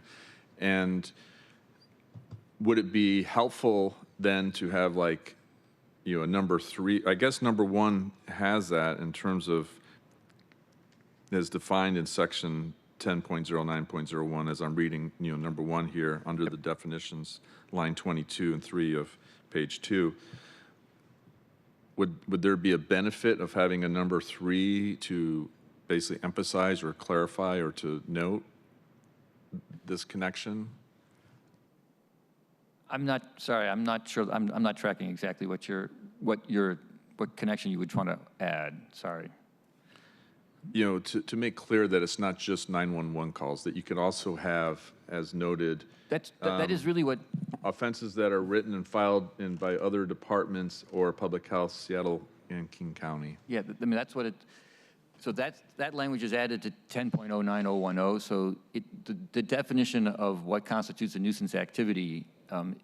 So that's what you're reading here on the bottom of page 1 and page 2 of this amendment. Yeah. This is the list of things. So this is the definition of nuisance activity, and so you can see that it calls out conduct that results in a police incident report, or again, if this amendment were approved, documentation of these other types of offenses. So that it's trying to make that connection. I think that you're asking about right there. Yes, I mean, yes, and that's it's the scoping of it. And again, I've not had this discussion. So I agree with the issues highlighted by Vice Chair. I was just, looking for the connection, the linking, the bridging. And so what you're highlighting is that my focus on 911 calls is a little bit too restrictive, and that the section has that, and this basically adds that point to it. Okay. All right, Council President. What's in chapter 13.04? Sorry, which reference are you? General provisions, bottom of page 2.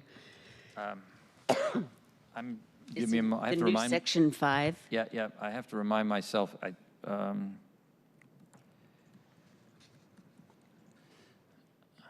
actually have these tabs open in my computer. Sorry, what was that number again? 13.04. I think you just answered my question. Yeah, it's a subsection of the King County Board of Health general provisions.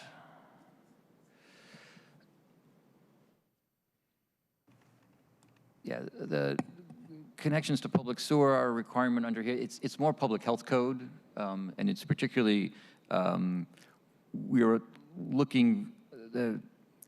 The city had a set of regulations related to garbage and sewer and the like that historically, and they were in some sense superseded at some point by the public health code.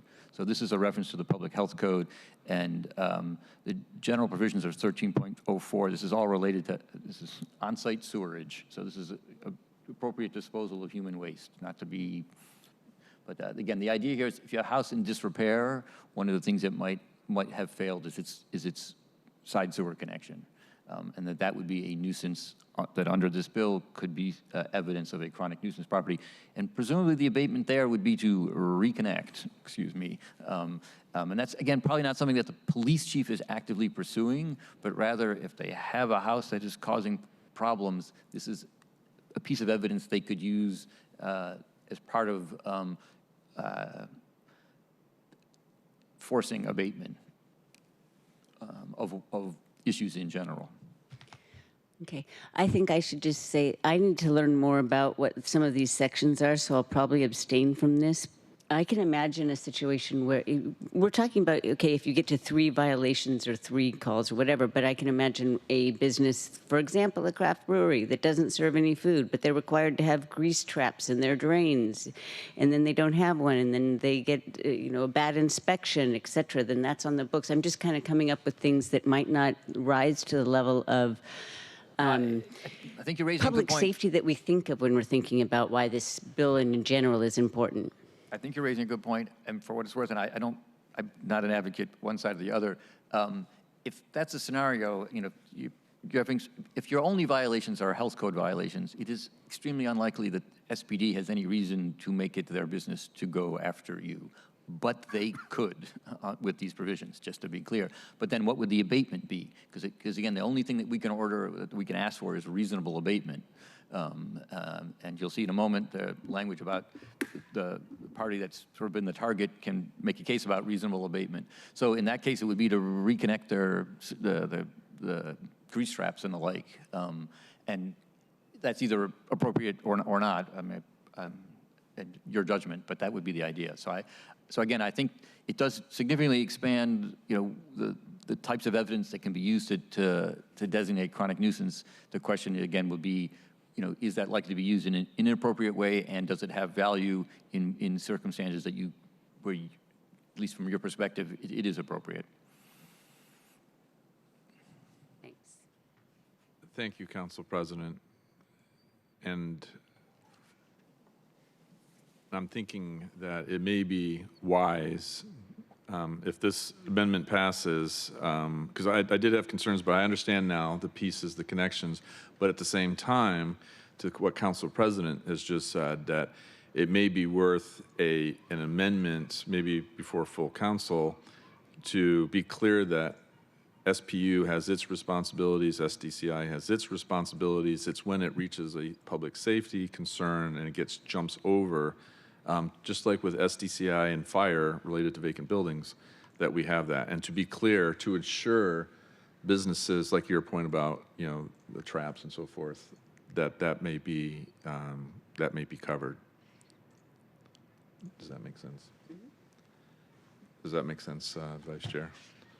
All right, so, all right, thank you. I appreciate the indulgence. There's working through this one. I will support it, but I'm going to be supporting an effort, maybe with Council President or maybe by myself, to ensure those pieces, as highlighted by her examples, are noted, and then there's those off-ramps, and that it's those that become, because as you know, we do have these residential properties that do become a public safety chronic nuisance, that they're addressed. I'm a little bit wary of doing this sort of on the fly. I'm not suggesting we craft an amendment here at all, but one potential, one thought in this space is that there's a requirement of, I think it's 3 incidents in 6 months. You could further define that requirement to include that at least 2 of those 3 be things that are, the way this works is that the first 2, anyway, highlight that they need to be, that they would have to be criminal complaints in their, at their core, if you will. Vice Chair. Thank you, Mr. Chair. Very complex technical aspects of this, the evolution of this. This was, worked most closely with our central staff experts in our city attorney's office to craft this amendment, and wanted to simply say what the problem activity is and cross-reference to the applicable code, and then there was a legal justification that required the current structure, I'll just say. But agree, Mr. Chair, that in the final bill, we should work to, if this passes, make sure we cross the T's and dot the I's. And I like that off-the-cuff spitball approach suggested, because that's certainly consistent with my intent. There are a certain class of these that are clearly criminal in nature, and then 2 or 3 now under the proposed amendment that would be non-criminal, at least originating in nature. And so, making clear that at least X amount must be criminal in any event. Okay. Still ask for your support. Thank you. All right. Well, thank you, Vice Chair. So we will work. Yep. As chair, I will work with my colleagues, all on the committee, and particularly with the sponsor of the amendment and council president, to ensure those points are made. Okay. With that said, and it will be a 2-step process. So I will support Vice Chair, but it's as a 2-step process. Will the clerk please call a roll on adoption of amendment number 3? Councilmember Hollingsworth. Abstain. Council President Nelson. Abstain. Councilmember Saka. Aye. Chair Kettle. Aye. There are 2 in favor and 2 abstentions. Thank you. Amendment 3 is adopted. Okay. Vice Chair continues. Councilmember Saka for amendment number 4B. Thank you, Mr. Chair. I clearly like writing, or at least working with our experts to write on my behalf to help bring to life the policy vision and goal I had for this bill that, again, I was going to write on my own. So thank you to the executive for beating me to the punch. So this amendment, first off, let me move to amend Council Bill 121-006 as presented on Amendment 4B.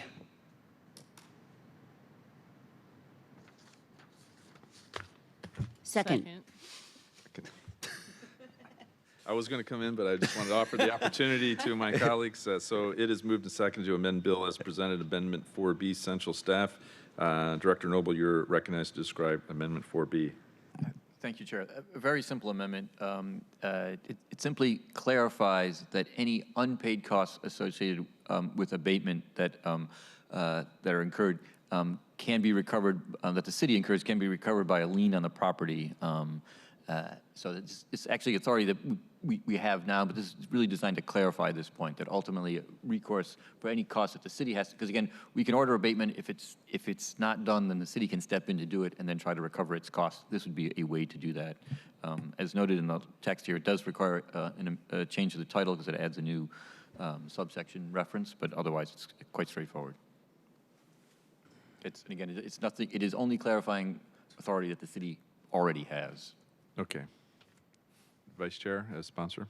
Thank you, Mr. Chair. As noted, this amendment makes it explicitly clear that where individuals have not followed through with an abatement order, the city may impose a property lien to recover costs, among other possible remedies. Unlike some of the other, especially the last amendment, it does not represent an expansion of authority in any way. Instead, that authority is already implicit, already implied in the underlying ordinance, and so this just makes that authority explicit and makes it crystal clear what is already possible anyway. So, very, very, very, very straightforward. I ask for your support. Thank you. Thank you, Vice Chair. Colleagues, any comments or questions on Amendment 4B for either Director Noble or Vice Chair Saka?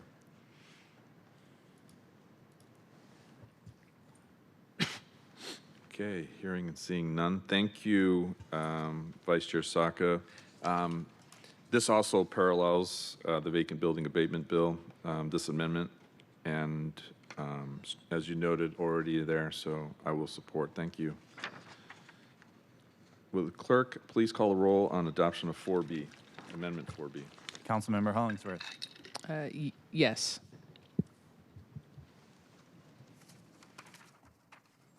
Council President Nelson. Aye. Councilmember Saka. Aye. Chair Kettle. Aye. There are 4 in favor and none opposed. Okay, Amendment 4B is adopted. Thank you. And I'd just like to note that the Vice Chair Saka portion of today's item number 2 is over, except for his votes. So now we will move to Councilmember Hollingsworth, and I recognize you to amend or to present Amendment number 5. Thank you, Mr. Chair. I move to amend Council Bill 121006 as presented in Amendment Number 5. Second. Okay, it is moved and seconded to amend the bill as presented on Amendment 5. Central Staff, Director Noble, you're recognized to describe Amendment number 5. Thank you, Chair. This amendment focuses on the question of due process. And as you all have been discussing, and I participated in some, the process that is provided in the due process is an important aspect of I think, of the kind of the balancing the power that is and the authority that is inherent in the underlying legislation. So what this amendment would do would be to clarify and really more specifically that direct that before when the sorry, let me take a step back and play again how this process works. SPD identifies potential property, documents the issues of a nuisance, and then essentially sends a letter saying these are the things that you need to abate, and you need to do it in this timeline.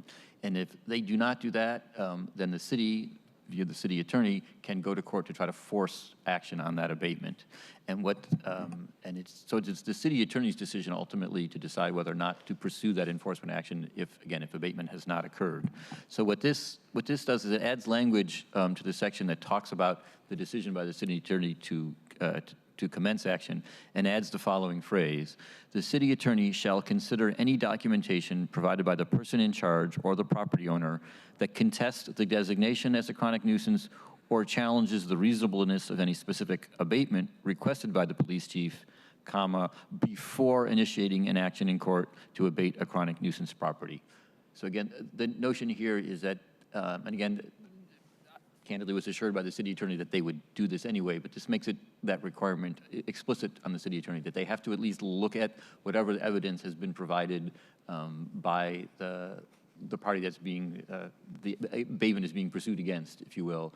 And again, I don't know what that might look like, but the idea is that if you are so, I'm going to say target, I'm not sure that's exactly the right word, but if you're caught up in this process, that knowing that what you put on the table, if you will be at least be considered. That's the intent here. Thank you, Director Noble. Councilmember Hollingsworth, you're recognized to address Amendment number 5. Thank you, Mr. Chair. So my intent for this amendment is just to make sure that we're upholding due process. Basically what Mr. Noble had just said with this piece of legislation. I had conversations with the Community Police Commission, and I'm just making sure that, making it clear that the recipient of the chronic nuisance designation has the right to contest their designation before actions of enforcement are pursued in court. I think that's just pretty straightforward, that someone should be able to contest.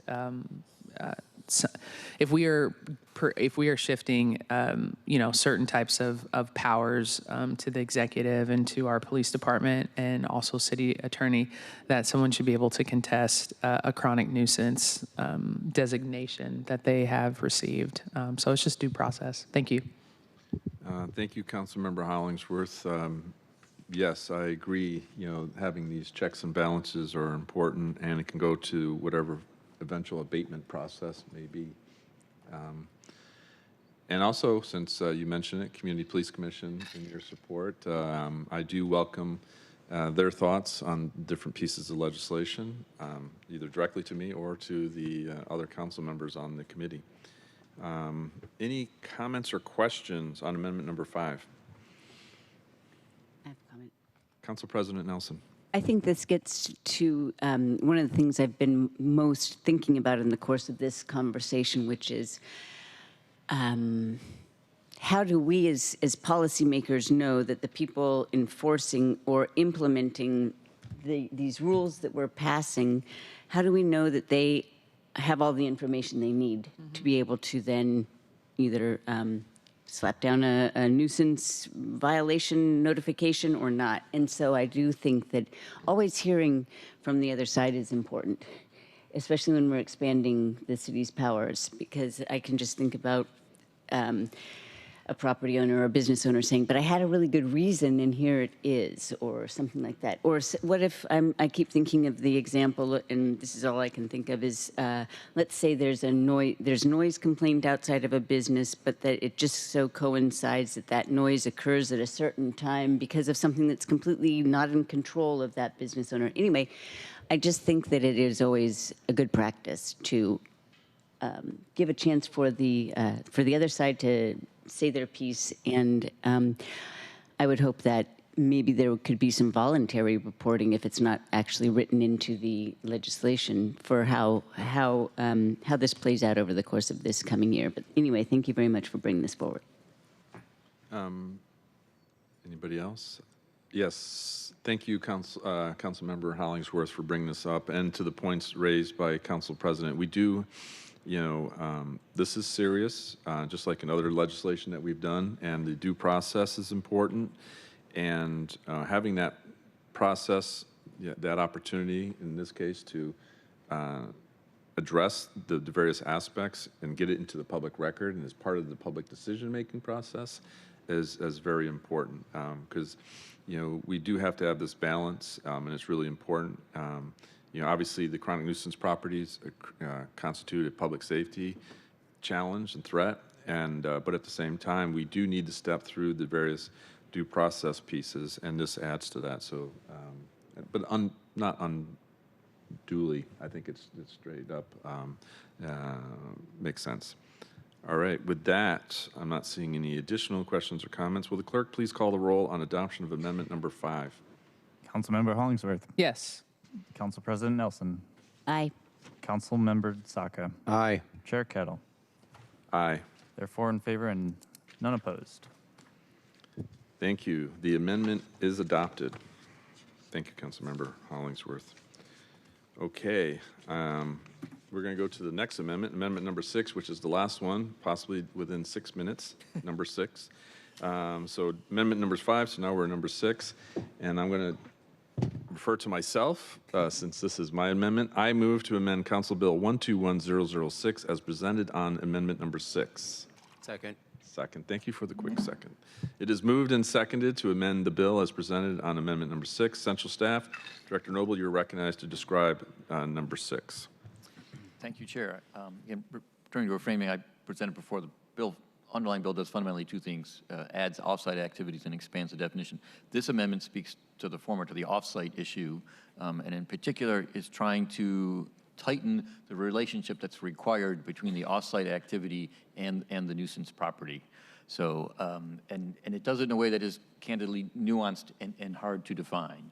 So for an off-site activity to be, if you will, a relevant nuisance, essentially 3 things are required. It's got to be adjacent or in proximity to the property, so it's got to be nearby. It has to involve a person associated with the property, which could be a guest, and this is the important part, and facts and circumstances establish a nexus between the property and the nuisance activity. So it's got to be that there's so nexus is a term of art in law defined to mean a connection implying a causal connection, but it's interpreted in the context that it's used. That's just the way. So the effort here is to make it clear that nexus needs to be somewhat tighter than not. So and the language that's suggested here is a clear nexus. And again, in terms of a court will understand that is not just a nexus, it's a clear nexus, so it wants to be somewhat stronger than if it were a nexus, but I cannot tell you, and I don't even have an example to offer you of what that distinction would be, but adding this word does create an expectation of a closer connection, because you could have just used nexus and you would have used clear nexus, which implies that you're looking for something more directly associated with that property. So I realize that's a somewhat unsatisfying explanation, but that, as I understand it, is really what the implications are of the words. Thank you, Director Noble. And as sponsor of this amendment, I will add yes. And, one of I wanted to say, too, that, this chronic nuisance property has been front of mind for me for basically a decade. Because it's been, a decade when, since I've been working different public safety challenges, commercial or residential, as noted by Vice Chair. And as pillar 2 of the plan, updating, ordinances is really key. And this chronic nuisance property needs to be updated because it needs to be used judiciously, but in order to improve our public safety posture. And one of the big pieces of this change of this ordinance prior to these amendments is the connection between chronic nuisance properties and, as noted, those nearby. And we've been seeing this again and again. This was tied to our after-hours establishment bill that we passed earlier. And so this comes up again. At the same time, as we push these bills as part of the strategic framework plan, we're also engaging with community. We obviously have been engaging with the Community Police Commission, but community, and that includes business owners. And there is concern, kind of like how concerns come up, like is noted, related to SPU and some of those aspects in terms of waste and the like. And to ensure that there's the public safety threat angle to these pieces. And that's what's happening oftentimes, many times, not often, many times, as we've seen, like with the after-hours establishments. And so it's about creating that clear connection, because it can't be just random. And I know there's people in community, business owners, that have this sense that it might be just random, like really quick. No, it's not. It's about having a clear nexus to the public safety threat, the challenge that we're facing. So this amendment, in combination with Councilmember Hollingsworth's amendment, the two are kind of paired, I think, and to ameliorate the concerns related to the neighboring, the adjacent or neighboring or connected in some way, property to the base chronic nuisance property. And so the goal here was to be clear about that and to provide protections and add to the point in terms of the due process we've already talked about, to ensure a better bill and a clearer understanding of what we mean when we talk about a nexus. With that, any other comments or questions? Okay, I'm not hearing or seeing any, and we're down to basically a minute. Will the clerk please call the roll on adoption amendment number 6? Councilmember Hollingsworth. Yes. Council President Nelson. Aye. Councilmember Saka. Aye. Chair Kettle. Aye. There are 4 in favor and none opposed. Okay, amendment 6 is adopted. Okay, now we're down to our last minute here. Are there any final comments on the bill as amended? Colleagues? I would like to simply say that the action that we're taking today, if my assumption is correct, it's always been a part of your public safety plan, or it's been one of the pillars, but it's also been in response to some fairly horrific, serious crimes in this past year. And so we are trying to identify how can we change an environment so that we can change behavior, is sort of the big picture that we're doing. And I just want to say that, as I alluded to before, we're not experts in how this will play out. And sometimes when small businesses hear about another law or something, they think, yeah, but they don't understand how it plays out in real life.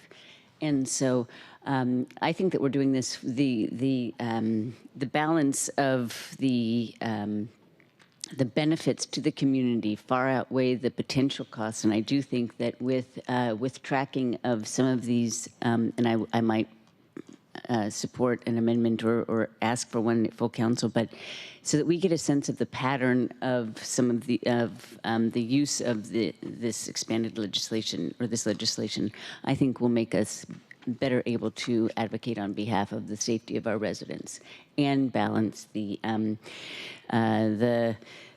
needs of our bigger community, businesses and nonprofits that will be inhabiting these actual buildings and locations. Yes, thank you, Council President. Any additional comments? Thank you. Thank you. Just to close, and Council President is correct, this as noted by the Executive and the City Attorney's Office, this has been a challenge, and it's not been used that often, but it's also is needed to address those pieces that are threatening our public safety posture. And as noted earlier regarding the graffiti bill, that we did, which was as Vice Chair said, a little one. But the issue here is it's not little or big. It's how these different bills, how these different changes or these pieces come together to create a comprehensive approach to our public safety. And we're doing this from the legislative side, but then we'll work with the executive, like putting in place all the bills that we passed last year to put those things into place, and then to carry out with the city attorney a comprehensive One Seattle way to improve our public safety posture. And these combinations are really important. And it's with this that we will do that. And I think that is the underlying point here, is that these bills are not done randomly. They're not done out of the blue. It's not the good idea pop in your head. It is years, months, years in the making. And it's about coordination, collaboration with the various elements responsible. And that's what we've been doing as the committee, and we will continue to do so. And that is how it plays into, and from the legislative side, our strategic framework plan. Now, since I made that reference, I do see the Vice Chair jumped in. Vice Chair? Thank you, Mr. Chair. That clearly got you. That little comment clearly got you. And look, I was wrong for saying that. I didn't mean to take a shot at you or anyone for the bill. I do, and we're indirectly taking shots at each other, rational, irrational, and all this and that. But I don't hold any grudges. All good. I do believe that. With respect to the graffiti bill, for example, that there are things that could potentially be more impactful in terms of legislation. That said, I think this will have some impact. That bill in particular will have some impact as well.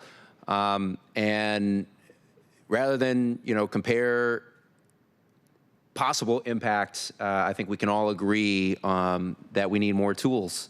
And that's what the graffiti bill does, and that's what this bill does. And I support every time adding more tools to the toolkit over politics. And so proud to be able to support this bill today. Now that we're talking about the nuisance property bill, I want to thank the executive for putting forward the original words on paper for me and my office to react to. Now that we are co-sponsors of this legislation, it made our job and our central staff's job a bit easier, even though 4 amendments, many of which are very highly complex and technical, query whether that's any easier in practice. But in any event, bottom line, this is about adding tools. This is about adding arrows to the quiver, and for those reasons, I support it. Thank you.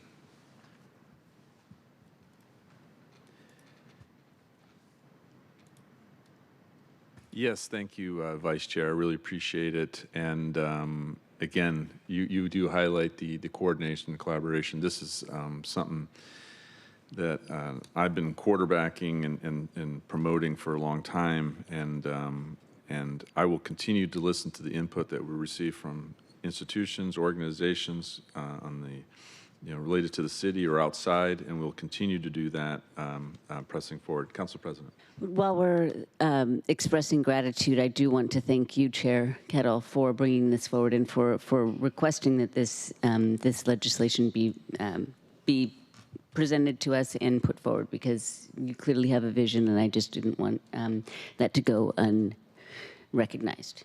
All right. Well, thank you. Appreciate it. All right. With that, will the clerk please call the roll on committee recommendation to pass Council Bill 121006 as amended? Councilmember Hollingsworth. Aye. Council President Nelson. Aye. Councilmember Saka. Aye. Chair Kettle. Aye. There are 4 in favor and none opposed. The motion carries, and the committee recommendation that the bill pass as amended will be sent to the July 15th City Council meeting. All right, thank you very much, everybody, and for participating in this. We have reached the end of today's meeting agenda. Is there any further business to come before the committee before we adjourn? Seeing none, there's no further business to come before the committee. We are adjourned.